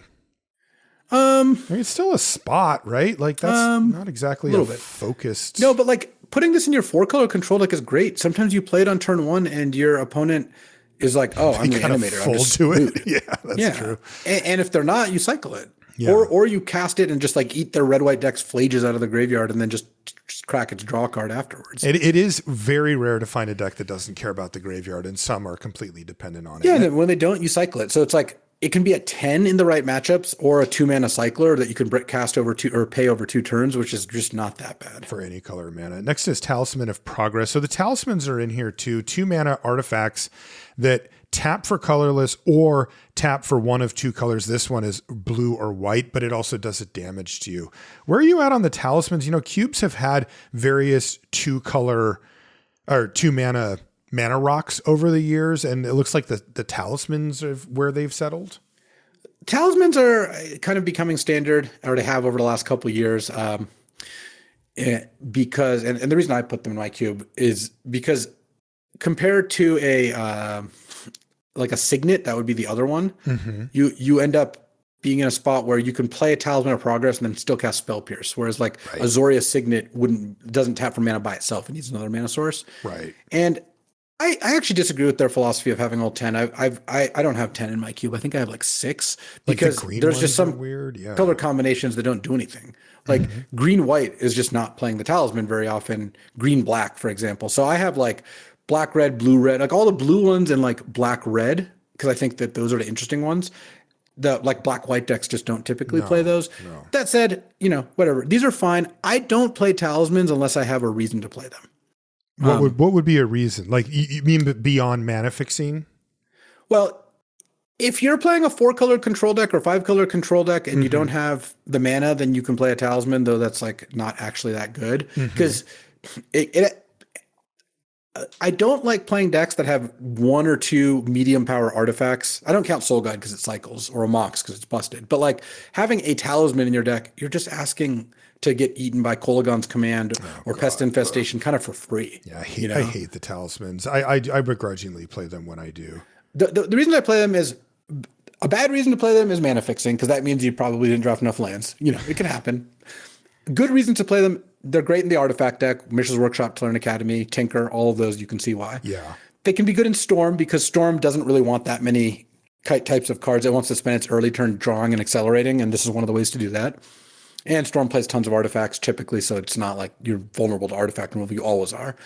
Or if you have a high curve, like you're a sneak attack deck, you know, and you have like a bunch of 4s and 5s. But the way I want to draft like my control decks, for example, is sure, I might have a Jace the Mind Sculptor or Teferi Time Raveler, or sorry, Hero of Dominaria, the 5-drop. But I want to go like Thoughtseize into Mana Leak, into Vindicate or Swords to Plowshares or whatever, into casting a Stock Up or something, and that like just curving out. I don't want to spend a turn casting a talisman. Yeah. I don't want to, because I don't want to skip from 2 to 4. 3's fine, you know. So yeah, I think the talismans are okay, but I would not be picking them early generally. Blood Crypt is next. That's the red-black shock land. Yeah, I think that Blood Crypt is one of the better lands. You know, it's pretty, black-red is good. It's a good color combination. I wouldn't be interested in first picking it unless the pack was horrendous, though. Same. Unlicensed Hearse. This is the 2-mana vehicle, and you can tap it to exile up to 2 cards from a single graveyard, and the Hearse's power and toughness are each equal to the number of cards that you've exiled with it, and the crew cost is 2. Is this strictly sideboard? Yeah, this is strictly sideboard. I'm actually a little surprised that they put this in, because I imagine the vast majority of people are interacting best of one, and this is like, I think, the only strictly sideboard card in the cube that I can recall. Yeah. Yeah, I haven't It's a seen little it. odd. Haven't seen it in play yet, but I don't prioritize it ever. Late pack sideboard pickup, sure, why not? Next is Territorial Kavu. This is green red for a star with domain. Its power and toughness equal to the number of basic land types you control. And then whenever it attacks, you can choose one. You can either discard a card and draw a card, or exile up to one target card from a graveyard. So Kavu is one of the domain payoffs, and it's good if you have like 3 or 4 fetches and a couple of triomes, and you're just routinely playing a 4/4 5/5 Kavu early. It's a powerful card. Mm-hmm. I wouldn't take it early because you can always wheel it, but it is actually a pretty good one. Yeah, this one is similar to Tarmogoyf in that it's playing really hard off of efficiency, but it's easier to set up. So you are more likely to have it be a 4/4 or 5/5 by the time it's going to turn sideways. And that's decent. But I mean, I better have every piece of all of it, the fetches, the triumphs, everything, because this card does not meet that barrier that I mentioned where it doesn't do anything with the ETBs. When you cast, you have to wait all the way till it attacks before it does anything other than just have power and toughness. So it better have a heck of a lot of power and toughness to make it worth it. If it does, it kind of is though. It is a 2-drop that they have to reckon with. Speaking of 2-drops that you have to reckon with, maybe the best two in the cube right now, Psychic Frog, blue-black. Psychic Frog is unbelievably good. Yeah, unbelievable. It's a 1/2 for blue-black, and when it is damage to a creature, planeswalker, you draw a card. You can discard a card to give it a +1/+1 counter, or you can exile 3 cards from your graveyard to give it flying until end of turn. Card is, I faced a turn 1, Mox into Psychic Frog, and I'm just like, man, it was really interesting because I didn't have the answer, so they hit me with it. On turn 3, I had Toxic Deluge. They had 4 cards and he had no counters on the frog. So I had to deluge for 6 for the full amount, and they countered it. And then I just lost, and it's like, this was for their 2 mana play that they played on turn 1. That's respect. I mean, that is an incredible, it was the only creature on the battlefield too, and I'm like, hoping my sweeper that cost me 6 life actually gets it done, and it didn't, and I lost as a result. That's a lot for a 2-drop, man. That thing's a monster. It's really something. One of the best 2-drops in the cube for sure. I mean, of the cards we've seen so far, this is not close to the one that, I'd have my eye on. There are cards I'll take over Psychic Frog, but there's not that many. Yeah, I mean, this is why we had it in tier 1, where it's like, this is one of the cards, if you don't see a piece of power, you're probably picking this card because it's just such a roadblock. It's effectively gigantic when you cast it, and it draws cards, and it has flying, and it enables reanimator strategies. And here's a little note. You don't try to reanimate a card out of their graveyard when they have a Psychic Frog, or they'll just eat it to give it flying. Yeah, totally. And this is also, by the way, why, like Luis had Swords to Plowshares in tier 1. Right? Like, because, having clean answers to these type of cards, there's not that many of them. A lot of stuff's damage based, and those don't work really well against the frog. Next up is Sentinel of the Nameless City. That's the 2 and a green 3/4 vigilance. And when it enters or attacks, you get a map token. This is a, elf into this is kind of a classic opener for that green deck that you were talking about. Yeah, this is a good threat. It's a totally fine card. I would strive to not take it before like 9th or 10th pick, because exactly you don't really need to. I'm really curious about your thoughts on this one. I faced it a few times already. I'm curious what you think. It's Elegy Acolyte, 2 black 4/4 lifelinker, and whenever you attack, when your guys hit them, you lose life, draw a card, and if you have what is it called, Void, then you get a 2/2 on your end step. It's okay. I've played this card it's been in my powered cube for a while. And okay. How does it do? I think it's fine. I don't think it's amazing, but I think it's totally fine. Okay. Yeah. I guess the decks that I played against had a surprisingly high number of creatures, because that was the one thing. It's obviously a powerful card, but I'm just like, where does this go? Because like the comp for it would be like Shieldred, right? Where like you don't really need to ask where it goes. It's just, if it's on the battlefield, it's doing stuff and it can get better from there. This needs a little bit of help. Like, you don't want this in your control deck or whatever. But it seemed to be decent. I think I wouldn't call it a sideboard card specifically, but I have liked this most because, I play best of 3 in the draft server, where it's a good sideboard card for like the mid-range mirrors. Okay. Yeah, that makes sense. That's where I typically have like the Acolyte. It's not a card I would take early. What about Concealing Curtains? It's black for a 0/4 defender, and you can pay 2 and a black to transform it at sorcery speed. And if you do, what do? You look at their hand, take 1, and they draw a card, and it becomes a 3/4 menace. I can't see the other side. Yeah, it becomes a 3/4 menace. You look at their hand, you take a card, and then they draw a card. This card is good in any black deck, especially that has like creatures in it. Like you're not really looking to play this in your control deck, but you're like blue black tempo or red black mid range. It's a totally fine card. Yeah, not a premium card, but it's okay. The one caveat with this card is that if you do pay the mana and they kill it or bounce it in response, you do that's not the disaster get scenario. defended. So be really careful. Next up, top tier, Swords to Plowshares, arguably the best removal spell of all time. It is white for an instant, exile target creature its controller gains life equal to its power. The goat removal spell. Is it better than Psychic Frog or a better pick than Psychic Frog? I would take Psychic Frog, pick 1, pack 1. Though I think you could take either one. Yeah. Yeah, I just think Psychic Frog is really, really powerful, and I'm happy to first pick it. Like I like being blue black a lot. I think it's a good color combination. It's a really good start to Reanimator. It's just a great card. But I think if you wanted to take Swords every time, you would also be totally fine. I don't think that I might even not be surprised if Swords led to slightly better outcomes. Pick 1, pack 1. I typically don't draft a lot of White Weenie. It's funny because I drafted a White Weenie today for a video. But when you do, Swords to Plowshares is just incredible there too. Yeah, it's good in blue-white Cheons also. By the way, the one downside to our next card is that it kind of kills discussions, right? Like it's interesting to compare. We Swords can just to do the Plowshares. discussion once we take this Mox Pearl out of the pack. Yeah. That was ultimately my selection in this pack. Yeah. Yeah. And that's what I mean is that like we have a Mox Pearl. It's the white Mox, talking about, should you take Psychic Frog or Swords to Plow? Like that's interesting, right? Like I don't know the answer to that question. I would take Psychic Frog too, but that's color preference and stuff like that. But now there's a Mox Pearl, so it's like, never mind. You just take the Mox Pearl and move on with your life. There are 3 other cards. There's Gold Span Dragon, 3 red, 4/4 flying haste. When it attacks or becomes target of a spell, you make a treasure token. And as long as it's around, treasures at double the mana they normally do. Yeah, this is basically just Glorybringer 2.0 or like, there's some decks that would play this card and that's fine, but you just really shouldn't prioritize it and strive not to play it. Where do you have, I'm curious about this one because I feel like you've gone down on it a little bit unless it's in, the particular archetype. It's Urza, Lord High Artificer, the 2 blue 1/4 that makes a 1/1 and your artifacts can tap for blue and you can pay 5 to shuffle your library. Look at the top card and then you can play it for free. 2 creatures, etc. Like, do you only play this in artifacts or? No, I have played this in like Control or in like Storm where you just like, it's kind of hard to have a bad exchange when you cast an Urza because you get 2 creatures out of it and the construct it makes immediately taps for mana, and maybe you have a Pentad Prism or a Bauble sitting around, so it's like Urza would barely even cost you mana to play.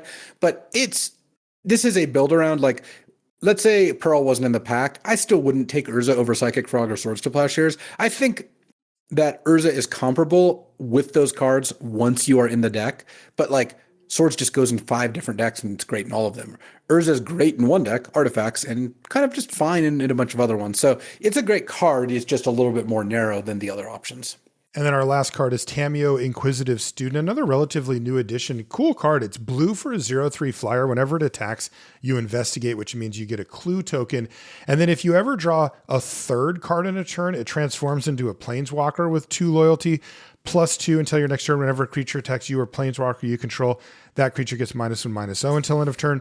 -3, return an instant or sorcery card from your graveyard to your hand. And if it's green, you get a mana of any color.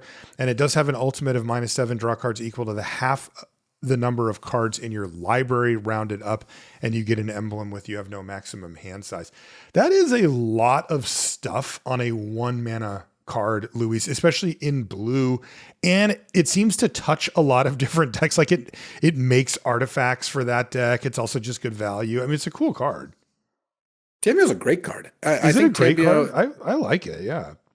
Oh yeah. Tameo is like only slightly behind Swords and Psychic Frog. Because when you turn 1 a Tameo, it's just fantastic. Yeah. When you use a cantrip to flip it on turn 3, or you just attack and make a clue 3 turns in a row, like it's a really good card. So I think that you could totally justify taking Tameo over Urza first pick. I wouldn't take it over Swords, Frog, and of course Mox. Okay. But we're taking Mox out of the pack because that is how Vintage Cube goes sometimes. It's bittersweet in some ways. It's interesting because you're always obviously stoked to open up a piece of power like a Mox like that. It's cool, it's powerful, it's nostalgic and all those things. But also it really does kind of squash any interesting decisions that happen. And ultimately it's kind of a souped up land. So it's not that interesting of a Magic card. That's like a slight knock. I much prefer to play with those cards in the cube rather. There's some purists that are like, I prefer Legacy Cube or some other thing, but I don't. I like playing with those cards, but it does make these discussions a little less interesting. Do you want to go over some of the combos that people should look out for? Let's just some standout combos. There's many more combos in this. Again, not an exhaustive list, but it is good to kind of be aware here. So and then Luis, after that, I've got our last Airbender preview cards. Nice. Yeah. So one is the Lion's Eye Diamond Brain Freeze Underworld Breach combo. And when you have these three cards, you cast Brain Freeze, you cast Breach, you cast a Brain Freeze, and you mill enough cards that you can replay Lion's Eye Diamond and Brain Freeze and just mill them out while milling your whole deck. So you can even like mill your own Lightning Bolt them out if you need to. It's incredibly fast combo. It really only takes 2 mana. You just play Breach, and then if you've held control, because remember you got to do that. Yeah. You can play the Lion's Eye, crack the Lion's Eye, replay the Underworld or Brain Freeze from the graveyard, and go on. There are some target backups. Yourself a couple of times, and then you start pointing it at them, right? Yeah. Lotus Petal can stand in for Lion's Eye Diamond. It is much worse because it's only 1 mana per time, so sometimes you will run into situations where you can't quite do it with Petal. And then Black Lotus, of course, is actually a stand-in, though that's much harder to get. And then one other card to note is Frantic Search. When you Frantic Search, it's 0 mana, right? Because it taps, assuming you have 3 lands, you tap 3 mana for it, untap 3 lands. But then it puts 2 cards in the graveyard. So it only takes 3 to escape it. So every card in your graveyard when you start the combo lets you cast Frantic Search. So imagine you start with 5 lands, Underworld Breach in hand, Frantic Search in hand or graveyard, and like 10 other cards in graveyard. You can just cast Breach and just start Frantic Searching, and you will find your Brain Freeze or whatever it is you're looking for. So really important part of that combo, or really good part of that combo. You don't need it, but it's just a good assist. Another card which you absolutely really should be versed with if you can is Flash. So Flash, like you said, 2 mana, put a creature into play, it immediately dies. You don't get a chance to do anything with it, but it triggers the ETBs and triggers the dies effects. So when you have those two together, you get a lot of value out of some of these creatures. The best card generally to flash with is World Spine Worm. It just puts 3/5/5 tramples into play. One of the most unfair things you can do in Vintage Cube is just turn 1 land, turn 2 land, flash in 3/5/5s. And they just take 15 and now they're at 5 against 3/5/5s, right? There's not that many ways to solve that. Creatures don't interact. They can't really remove them. It's very, very powerful. Torsten, founder of Benalia. Yep. So on ETB, you flash it in and you get look at the top 7 cards and put all the lands and creatures in your hand. And then when it dies, you get 7 1/1. So you flash this out, you get 7 1/1s, weaker than World Spine, but you get probably like 4 or 5 cards in your hand. You get to do some good stuff with that. And then Woodfall Primus, you flash this in. So it's a 6/6 that ETB, destroy a non-creature permanent, and it has persist. When it dies, it comes back with a -1/-1 counter. So you flash it in, you get the trigger, it dies, it persists back, you get another trigger. And a 5/5. So you end up with a 5. So typically if you do the thing, if it's your opening hand, you kill their 2 lands on their turn 2 and have a 5/5 in play. And that's usually enough to get there. And then Atraxa is good. You get the Atraxa trigger, look at the top 10. So you usually it's really good in like a flash reanimate deck. On turn 3, you go like flash and Atraxa, find my reanimate, because I got to look at 10 cards. But you don't get any creature-y stuff, right? It's just a kind of a card. No, Atraxa goes straight to the graveyard. Yeah. Atali is one of the weaker things to flash in. You get the Atali trigger, but I've played with Atali a lot in Vintage Cube. It does miss a decent percentage of the time when you flip a counter spell or a removal spell off one of your other 2 people's decks, or like a 2-drop or something. So that's more like, I want to flash it and then reanimate or something. And then you get like the trigger of like Archon of Cruelty, but that's not really what to do. Yeah. Don't do what someone who tweeted at me said, was like, oh, full control didn't work. I flashed in Gristlebrand and I couldn't use it. And it's like, well, I unfortunately have to inform you that is actually how it works. When full control will not save you. Yeah. There's also Triplicate Titan in this cube too. Yeah, you're right. I don't think Triplicate Titan is good to flash or tinker for. I just don't play that card. I have just played a lot with all these cards, and my experience has been when someone interacts with Triplicate Titan with any way, they do not typically win those games. It's just not good enough. Okay. Like, yeah, turn 2 flash Triplicate Titan might be, but turn 6 flash World Spine can be good enough. Turn 6 flash Triplicate Titan is just, I think, usually not going to be. Okay. And then you have then the Hull Breacher combos. So we're talking Hull Breacher, which replaces their extra draws every time they draw a card that wasn't the first of their turn. You get a treasure instead. So if you cast any draw 7 with Hull Breacher in play, they lose their hand. They draw no cards. You draw 7 cards and you get 7 treasures. It's sweet.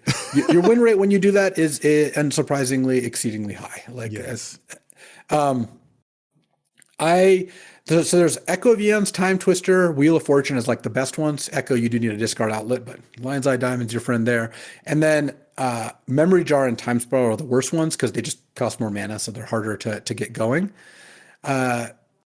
And there's also like backup Hull Breachers, like Narset and Leovold stop them from drawing, but you don't get all the treasures, and they even get to draw 1 card because the card's just worded a little differently. So I'm less happy about those. And then there's Shieldred, which can be good because they just die. They draw 7 cards and then lose 14 life.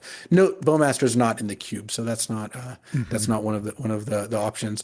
And then these decks can sometimes play like fast mana, Lion's Eye Diamond, fast bond, that sort of thing. Containment Priest is a really cool one. Containment Priest is it's a fantastic card. So it's 2 mana, 2/2 flash, and if a non-token creature would enter the battlefield and it wasn't cast, exile it instead. So it just hoses reanimates and hoses sneak attack and flash, but also within your own deck, you can just abuse it. Containment Priest plus Felia. So like the classic is, you go land, they go 2-drop. You go end of turn Felia, untap, Containment Priest, attack, flicker your thing. It just gets exiled, never comes back. It's just done. Parallax Wave and Flicker Wisp work similarly. So you go like Parallax Wave, they have 3 creatures in play. Then on your upkeep, you exile all their creatures using up all the counters, cast Containment Priest, Wave leaves, none of their creatures come back. They're gone for good, even if they kill the priest later. So some pretty busted stuff you can do with Containment Priest, while also being just good even if you have none of these combos. Your white aggro deck, your worst matchup is people who are trying to flash or reanimate on turn 2. This just stops those, or stops that sneak. I mean, there is nothing more brutal than casting a reanimate and getting Containment Priest.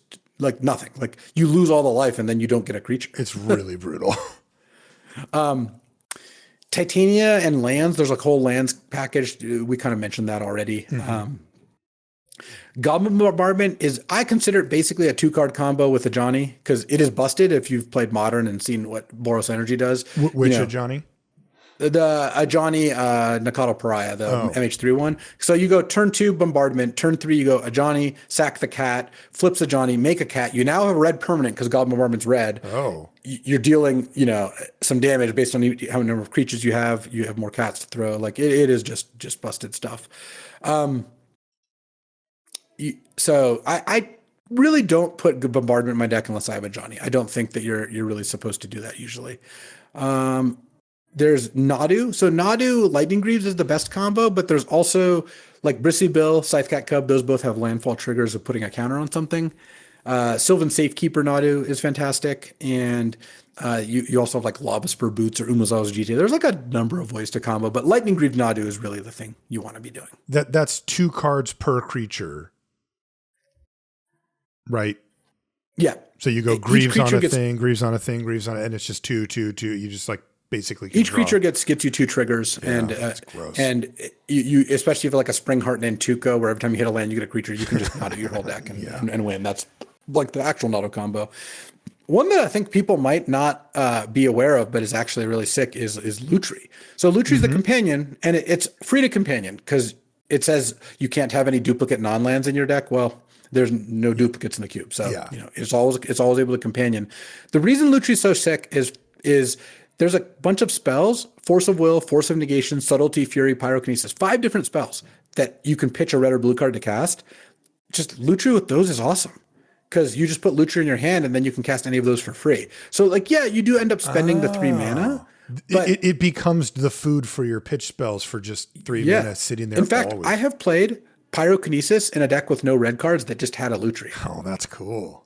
And I mean, casting Pyrokinesis, like that's the one where you deal 4 damage, instant speed divided as you choose. 3 mana for that is not a bad deal. No, not Like at all. that's actually fine. And you can pay the 3 mana whenever it's convenient, like you can pay the 3 mana in advance. So Lutri Time Walker Ancestral is nice. Yeah. And then lastly, Displacer Kitten. The way to use this one is Coveted Jewel, Planeswalkers, Teferi Time Raveler, that sort of thing. That's great. Yeah. And like Louis said, there's so many combos. We'll probably do a deep dive on all the like less obvious combos or 2-card interactions that don't come up often, but when they do, they're really important, or things like that. Again, this wasn't meant to be an exhaustive list so much as like just trying to give you a heads up of like, here's some pretty powerful cards. Here's how you use them. Yeah. And we will be going deep into that. Great stuff, Luis. And hopefully a good start for our audience to get cracking on Vintage Cube. Let's take a quick look at these Last Airbender preview cards. We've got 6 of them, actually 5 commons and a suspiciously placed uncommon, perhaps. The first one is called, is this Boomy or Bummy or? Boomy Bash. It's 3 and a red. Is the Earth King. Okay. He's extremely old. You wouldn't know that from looking at this card. It's 3 and a red. Yeah, he's doing some powerlifting here. Sorcery. It's a common. It says choose 1. Boomy Bash deals damage equal to the number of lands you control to target creature. Now, that's generally pretty good. This is 4 mana, so at least 4. And then, or destroy target land, creature, or non-basic land, which I assume will come up much less often as just this being a common sorcery speed kind of kill anything removal spell. Curious to see how those play out. There are formats where that type of card does really, really well. I'm again assuming that the land, creature, or non-basic land isn't like critical to the card or whatever. But there's also times where 4 mana sorcery speed 1-for-1s are too slow. If the format's a little too quick. Deadly Precision is black for a sorcery at common. It says, as an additional cost to cast this spell, you may pay 4 or sacrifice an artifact or creature. And it just says destroy target creature. So this is kind of an alternate casting cost sack removal spell. That's kind of cool. Yeah, we've seen this card before. It feels like we get one about 2 out of every 3 sets or something like that. Next one is Earth Rumble Wrestlers. This is 3 and a red-green hybrid, so you can play red or green mana for this 4-drop. It is a 3/4 with reach, and it gets +1/+0, and has trample as long as you control a land, creature, or a land entered the battlefield under your control this turn. 4/4 trample, reach for 4 a lot of the time. It's decent for a common. Yeah, not bad. This next one, I'm like, what is this uncommon doing here, Luis? This is Invasion Submersible. It's 2 and a blue for an artifact vehicle. It's a 0/0, and it says when this vehicle enters, return up to 1 other target non-land permanent to its owner's hand. It is a Mana War vehicle. Like they might have turned me, Luis. They're really trying to sell you on this one. They might have worked. And then it has, this is pretty cool. It has Exhaust and it's called Waterbend. You pay 3 mana and this vehicle becomes an artifact creature. Put 3 +1/+1 counters on it. I think they might have got me, Luis. I'm like, if you're going to make a like you play this, vehicle, you bounce something, next turn you untap, pay 3 mana, and this is just a 3/3. Yeah, and it's a 3/3. And you can do the exhaust anytime you want, only one time, but I don't know. It's kind of cool. I'll play it. They got me. Next is Octopus Form. This is blue for an instant. Subtype is Lesson. It's a common. It says target creature you control gets +1/+1 and gains hexproof until end of turn. Untap it. Excuse me. So another solid. I mean, Lesson combat trick. Having a Lesson is good, and this is like a reasonable combat trick or / anti protection from removal spells. Our last preview card is Origin of Metal Bending. This is 1 and a green. For another instant Lesson, it is also, these are all common except for the Mana War vehicle. It says choose 1. You can destroy target artifact or enchantment, or you can put a +1/+1 counter on target creature you control. It gains indestructible until end of turn. That's kind of cool. That's 2 very, very different. Yeah, they're both pretty good at trading 1-for-1 with the second one even leaving a +1/+1 counter behind. Mm-hmm. Interesting. So, and Lessons back in business as well. Oh man, great show, Luis. Is it time for us to get back to cube drafting, or? Yeah, I could be convinced. Well, actually, it's time for me to go pick up the horde, but Okay. Either way. it's almost the same thing. So it's time for you to stop cube drafting. Yeah, exactly. Okay, well, that's going to do it for this one. Have fun in the cube and let us know what you want to know about. What at what level are you entering the powered cube? Are you a beginner? Are you an intermediate? You've seen Luis's stuff. You've cube drafted a couple of times, but you never really sat down and grinded on it like you do, when it's on Arena. Or are you an advanced cuber who's like us and is just like, I can't wait to dive into a more accessible draft or cube format? We're curious because we're going to be tailoring our content, as always, to our audience and trying to figure out kind of where people are hitting this. If you want to find us on social media, Marshall_LR and Luis's LSV pretty much everywhere. Make sure you check out the link to his article down below as well with even more info about what we just talked about. We want to thank everybody who supports us on Patreon as well as Ultimate Guard for their support of the show. That is going to do it for this one. We'll see you next week. So, you're probably not surprised to hear, but people have been kind of tweeting cube decks at me pretty frequently. And I love it, by the way. I'm always happy to see that. I can't always promise if you're like, hey, I need 8 cuts, that I'll go and do that. But yeah, I like seeing the decks. And if you have, again, quick questions like, hey, which should I splash this color or, something like that, that's a lot easier than rebuild my deck. Just if you will increase the odds you get an answer. But I wanted to highlight the best deck. I already showed this with you. The best deck I've seen so far, Scott Seaver, who, if you play poker, actually, you probably do know who that is. Oh, yeah. He tweeted at me and he's like, I know everyone's sending you arena deck screenshots, but tell me if anyone's had a better deck than this one. And the answer is no. So let's just start at the top. Mox Pearl, Mox Sapphire, Mox Ruby, Mana Crypt. So just so we're clear, to begin with, there are the deck has 4 pieces of power. All right. Well, obviously that's like a pretty nut start, but let's keep going. It also has Chrome Mox, Lion's Eye Diamond, Mox Opal as 0 mana producers, and just for good measure, Mitchell's Bauble Gitaxian Probe. So it's a hell of a start like on 0 mana cards. Yeah. It's got Brain Freeze and Underworld Breach, so it's got the Breach combo. It has Demonic Tutor and Faithless Looting and Wheel of Fortune, Echo Vions to like find these things. So it's really just like, it's got basically the best Breach combo imaginable. It's also got like Sleight of Hand and a bunch of Talismans, Fire Covenant, Pyrogoyf, just some cards kind of rounding it out. But like, it's playing like 12 lands. It's just truly an amazing deck. It looks absolutely incredible. So that's the high water mark so far. If you think you can beat it, I welcome you to try.